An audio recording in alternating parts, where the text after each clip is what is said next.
NDA కూటమికే మా మద్దతు, కూటమితోనే ఏపీకి భవిష్యత్తు, లోక్సత్తా జయప్రకాష్ నారాయణ.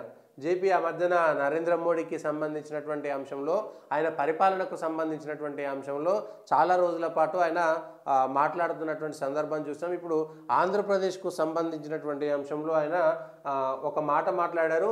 త్వరలో జరిగే సార్వత్రిక ఎన్నికల్లో ఎన్డీఏ కూటమికి తమ మద్దతు ఉంటుందని లోక్సత్తా అధినేత జయప్రకాష్ నారాయణ ప్రకటించారు.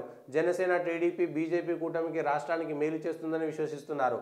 రాష్ట్రంలో సంక్షేమ, అభివృద్ధి, ఉపాధి పరిశ్రమలకు ఒక అవకాశం కల్పిస్తారన్న నమ్మకం ఉందని ఒక మాట చెప్పారు. మొత్తానికైతే నరేంద్ర మోడీని పొగుడుతున్నారు అనేటువంటి అంశం పైన అనేక రోజులుగా జరుగుతున్నటువంటి చర్చకు తెర దించేశారు లోక్సత్తా అధినేత జయప్రకాష్ నారాయణ.